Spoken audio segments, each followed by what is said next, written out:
Hey everybody, welcome to Two Comic Book Dudes Dead Talk. This is something we do every Sunday night right after Walking Dead to talk about Walking Dead. Um, Yay. I'm Aaron, editor-in-chief of Comic Booked, Hey everybody, Justin, managing editor over at Comic Book. and we're trying something a little different tonight, so hopefully it doesn't sound like crap compared to other episodes that we've done. Yeah. Just having trouble with the sound. I think we've figured everything else out with this, but still working on the sound issues. So.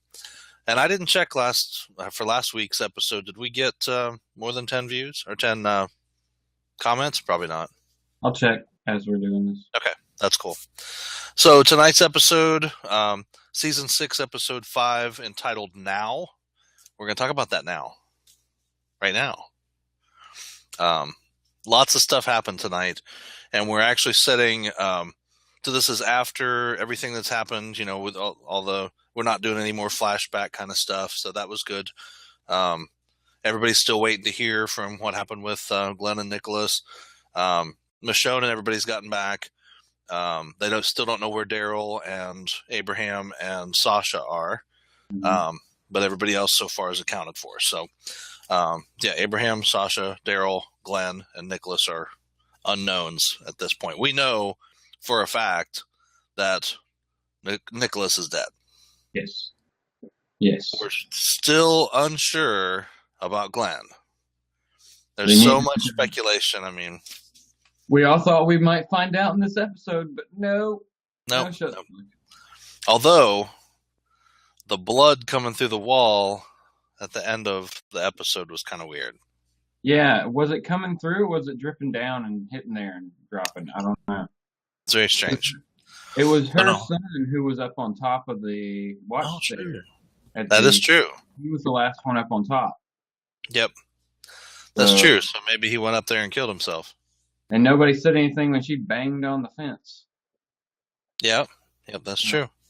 It's hard to tell. I mean, I don't know what Spencer would necessarily blame himself for at this point. But anyway, we'll get into that as we go through this episode. Like I said, a lot happened. It was good, really good. There was a lot of good stuff. So the one thing I noticed from this whole thing, Deanna really was much more frazzled and fragile looking in this episode than she has been in other ones. I mean, she really went through the ringer. She's lost her husband. She feels like she's lost her town. She's lost her sanctuary. She's lost her security.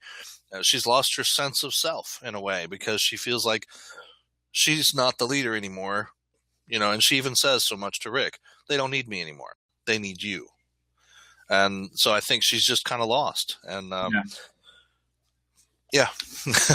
so, but go ahead. I was just saying it's understandable, but she did. She just looked like she just had like a blank expression on her face most of this episode. Yeah. She was still disconnected from what was actually happening. Yeah, well, and I mean, part of it's that she's in shock. It's only been a couple days since all this went down, so she's in shock, I'm sure. But also just the realization. I think the whole thing is the reality of how the world is, and I think Jesse says it best later on in the episode. This is what life looks like now. Mm-hmm. If we don't fight, we die. And that's one of the things that Deanna's been kind of fighting back against in this whole time. And Spencer comes at her in this episode and he says, it's because of you that all this happened. You made us this way. Mm-hmm. And her want to have civilized society again and not train people and not, show people that there is danger out there beyond the walls, but trying to be normal humans again has softened them so much that they can't survive. That's what Spencer kind of felt. And that's why we kind of wonder, did he go up on there and eat his crackers and kill himself, or what happened exactly? Yeah. Maybe, but that was like a reoccurring theme, I think, in this episode was a lot of people have just lost hope. Yeah. Yeah, the realization of what's out there. I mean, before, again, shielded inside the walls. They had their own little society. They didn't really have to think about anything out there. And now, in some people's minds, Rick brought it. Rick brought this into them. But then with the wolves attacking and with, everything that's happened in the last day, the Horde showing up, and that was the thing. The Horde is here now. So in the now, the Horde is here now. This is the life they're living. And Rick, he makes his way back at the very beginning. He's like, open the gate, and he barely gets in before the Horde against the gate. Yep. And the question that is on everybody's mind is, are we safe? Will the walls hold? And I think Rick, he steps right up to that task. He says, the wall's going to hold. Will you? And I think that was interesting because he's saying, the walls are strong, but you have to be strong. Are you strong enough to survive this shock to your system? Are you strong enough to really make the leap from where you were in the old world to where we are now in this world? So it's interesting. So, and Aaron stands up for Rick. I thought that was very interesting because Aaron, he kind of comes out and admits the fact that he lost his bag when he chose to do something over what Daryl said should be, be what they did. So that was good that he kind of took ownership of that. Mm-hmm. I thought that was important. Right. I already talked about Deanna losing everything. The doctor lady, is her name Lydia or something? No. Lydia or Lynette or whoever was the pantry woman. She's kind of the one guarding the stores. Yeah. Okay. So we had that whole thing happen. That was very interesting too, because you had this group of people who, they're rationing stuff. They've been rationing stuff since the beginning of Alexandria. You can have this, you can have that. And people are like, oh, but I can barely feed my family on this. Right. And then they're finally like, screw you. It's the end of the world. We're going to take what we want. Right. We're all going to die tomorrow anyway. Right. Tonight. Yep. So I think, with Spencer stepping up there and going, this is not how we should act. We should still try to be civilized. We should still try to act like we're going to survive. I mean, that was important. But then he turns right around and steals stuff from the pantry. It's like, whatever. Yeah. And his rationale is we can't have everybody stealing, but I can steal something. Okay. Right. After all, I did all that work, and, if it weren't for me, the truck would be through the wall. I deserve it. Yep. Sounds like communism. Hey. You work for the state. I am the state. Right. Anyway. Yeah. 2 for me, 1 for you. Sorry. We're going to start talking about the presidential election next. And for you. So the memorial wall, that was interesting and new. Painting all the names of the ones who've died, and Glenn and Nicholas were right there at the bottom. And that plays in an important role in this episode too, because, Maggie chooses to load up and head off to try to find Glenn while she's getting loaded. Spencer's getting loaded too, but they're getting loaded in 2 different ways. Because Maggie's getting loaded with ammo and Spencer's getting drunk. Right. Whatever stolen liquor he was able to get. Well, yeah, the whole bunch looked like 5 or 6 bottles and a bunch of crackers and stuff. So at least he was carbing up too. That's good. Yeah. Yeah. Gotta have something in the belly as you drink that. That's right. Bread and crackers. Woo! So it was good because you kind of had this, Maggie's still in that mindset of survival, but she's also trying to, make sure that Glenn is safe. She blames herself. If I was there, I could help him. I don't know where he is now. He needs help. He needs me. I got to go find him. Right. Well, Aaron jumps up and says, "Hey, I'll help you." He shows her a way so she doesn't have to climb over the wall. And so they make their way through the sewers, which is interesting and new. We haven't really done that before. Mm-hmm. And when they pull that, what's that? You said we didn't know it was an option before. Yeah, I know, something new. That's kind of cool. So if they ever do need to get out, and I always wonder, when they're looking over the wall and they're seeing all the walkers there, why don't they light them on fire? The wall's metal, right? Well, I don't know. Or why don't they just get really long sticks and stab them in the head from the top of the wall? Yeah. I mean, it would take forever, but that's what they used to do at the prison. Right. They run up to the fence and stab them through the fence. I mean. Yeah.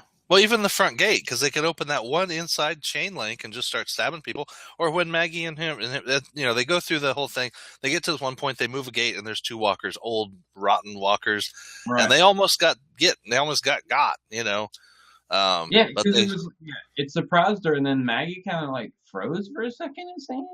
Oh I don't no, know. she was trying to like push back on the thing, but she couldn't get a handhold. It was so rotten. She was like Yeah, squishing through it up. she put like up in it. Yeah, That was yeah. just gross. But then I'm thinking, well, just reach up in there and grab the spinal column and yank it out or something, right? Like do a predator. Do something. Yeah, that and the leg part of it anyway. Yeah, yeah.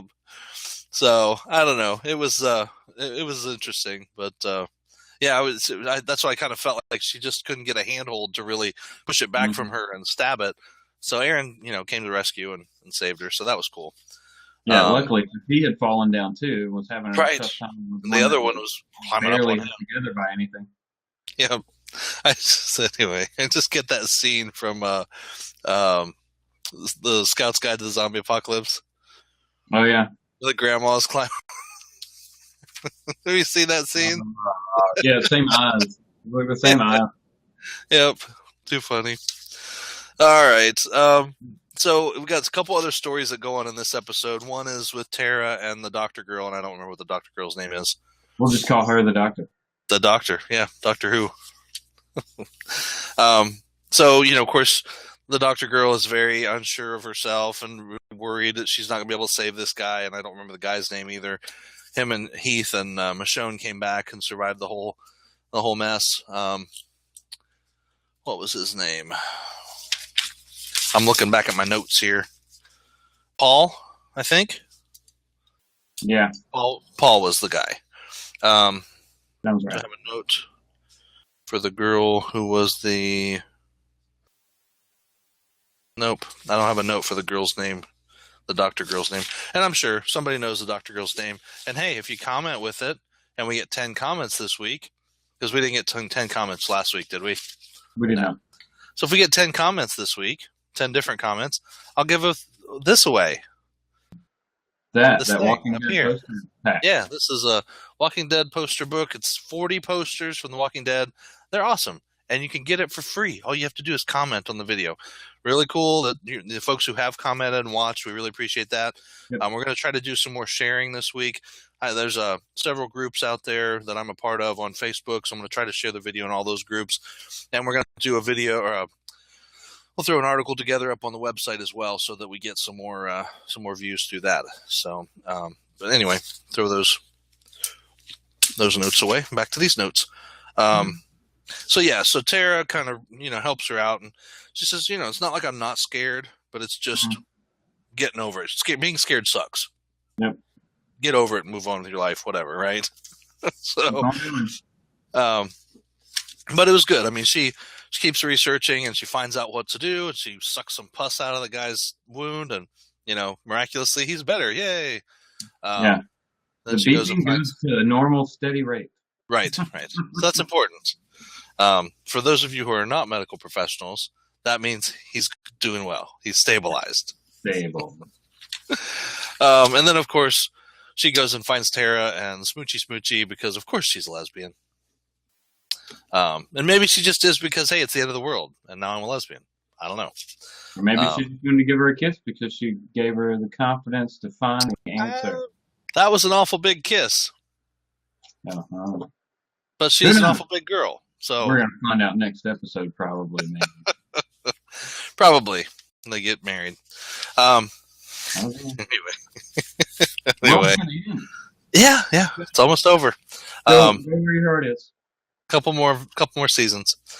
6 seasons in a movie, right? Woohoo! That's another community. Sorry, another community joke. Never mind. You don't watch that show. So then we got Jesse and the whole thing with her and Rick talking. Well, first off with her and the group of people, and she tells them, hey, this is what life looks like now. If we don't fight, we die. It's very important, I think, for them to hear it from somebody who's a part of their group as opposed to Rick and his team who've come in and inserted themselves. But then at the end, because Jesse had to kill whoever that lady was that was in the house had killed herself. had Yeah. committed suicide and then came back. So that was rough for everybody to see as they all gathered around on the street to watch that happen. Yep. And that's, I don't know that Rick and his group have really told them that everybody turns. I mean, I don't know. I'm pretty sure they know. I would say, but it's been interesting to see some of the groups who didn't know that and have to kind of react to, oh, hey, they're turning into a thing. We didn't even know this. So, Bobby, you getting out? Oh my gosh. Yeah. So we got Maggie and Aaron trudging through the sewers. They get to the end of the thing, and then Maggie's like, okay, I'm done. Let's turn around and go back. Yeah. And it's kind of like, she's pregnant, so. Yeah, so she's kind of, if Glenn's out there, he's going to make it back. If he's not out there, then I'm just going to survive for him, and that'll be it.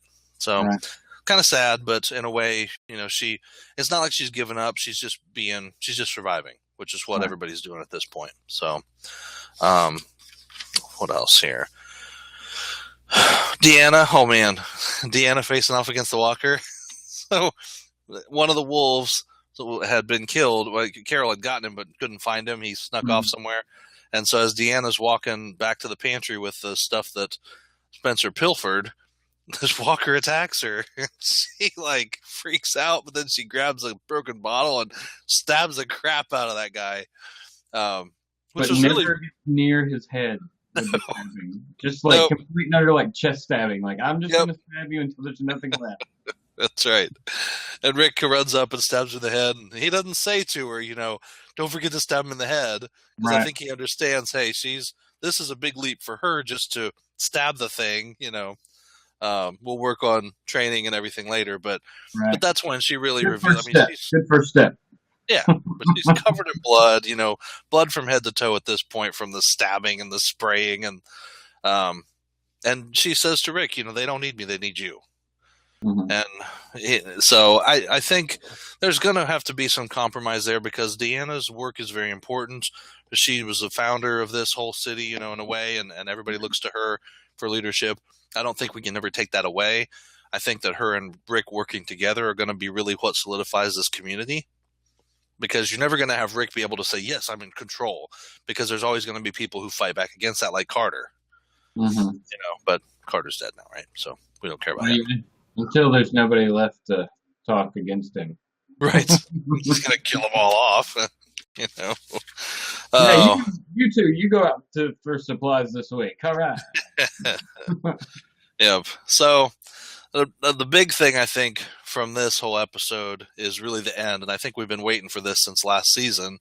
And that is Rick coming to Jessie, talking with her, and then giving her a big kiss. And very white music. Yeah. So, it's kind of like she's like, tell me there's more. Tell me there's more to life than where we are now, more than just survival. And he steps in and kisses her. It's like, I don't have anything more to say to you. I'm just going to kiss you now to shut you up. Until I can figure out what to say. He's like, no more talking. No more talking. Yep. So, I don't know. So we got lots of smooching going on. Lots of other stuff going on, but we still don't know what's going on with Daryl. We don't know what's going on with Abraham. We don't know what's going on with Sasha. And we don't know what's going on with Glenn. We don't know if he's currently digesting inside of a walker or if he's hiding out under the dumpster or if, don't know. We will find out, but I don't think we'll find out next week. Next week looks like it's all about Daryl. Yep. Looks like we got Daryl trying to make it back. Yep.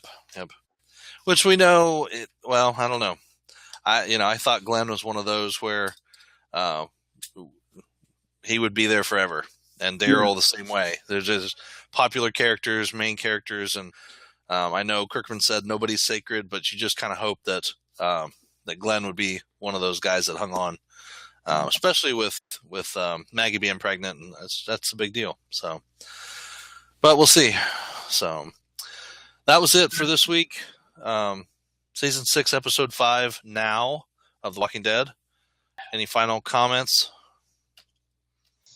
No, I'm just, like everybody else, just wanting to know what happens to Glenn. Yeah, I think that's the big question for everybody. We know Daryl's going to survive. Abraham and Sasha, they're going to make their way. Abraham survived this long. He's got a purpose now, and I think he's going to continue to survive. Sasha, I don't know. She's got that death wish. I can see her overextending herself, getting stuck in a horde of walkers and getting her head eaten off. But, I like her as a character, so I would like to see her continue to live. Yeah. But yeah, it'll be interesting. And Glenn, I mean, what's that? Where's Eugene? Eugene is still at the, he's still in the group. He was there today out in the street, I think. Oh, okay. At one point, yeah, because I saw him in the background. I was like, oh, okay, there's Eugene. But it's kind of like he's really been relegated to the background now because he has no skills. Yeah. I mean, there's just a ton of characters right now. So there is, but of the characters that we have that are in a range of valuable to worthless on a scale of 1 to 10, 1 being worthless, he's like a -2 right now. So yeah, I mean he's smart, but he's So hopefully he'll show his value. I mean in the comics, Eugene is actually the guy who helps them make ammunition. So he refills the bullets and makes those. So that's kind of cool. And he's applied his knowledge of science and that kind of stuff to something like that. So we hope to see that happen to him eventually and learn a vocation. So we'll see what happens. But gain a purpose. That's right. So then he'll move up to a 3 or a 4, from where he's at now on the scale. So, all right. So don't forget, like, share, subscribe, comment. Comment is very important. If you watch this, just leave a comment that says, hey, we watched this. We like Walking Dead. Glenn's not dead. Glenn is dead. Glenn, who's Glenn? I mean, whatever. Leave a comment. If you just started watching the show, 2 episodes like last week, first episode you ever watched, and you're going, who's this Glenn guy you're talking about? Because I haven't seen him. Talking about Glenn, I don't know him. Glenn, is he that one guy with the beard and but it just, hey, leave us a comment, anything, and you get entered for the sweepstakes. For the sweepstakes, I should start calling it that, for the giveaway. For the Walking Dead poster book, and that's the Walking Dead Volume 2 poster book, which has some really cool pictures of Rick and the Well Walker, and Shane is a zombie, so you can always put that up on the wall and shoot it with darts or something. Whatever you want. You can do whatever you want with it when it's yours. Yep. So subscribe and comment. Yep. And 10 comments from viewers inside the continental United States will get that given away, and we'll get it out to you. So look for us on comicbook.com, Comic Booked on Facebook, and then 2 Comic Book Dudes on Facebook as well. All 3 of those pages. Also, this video should be shared around most of the Walking Dead groups. I'm going to try to get it out there as soon as possible and get some views this week. So let us know if you like this, you don't like this, if you'd rather have Chris Hardwick. I'll see what I can do. Yeah, we'll shoot him an email. Whatever. All right. Thanks, everybody. See you next week. Have a good one.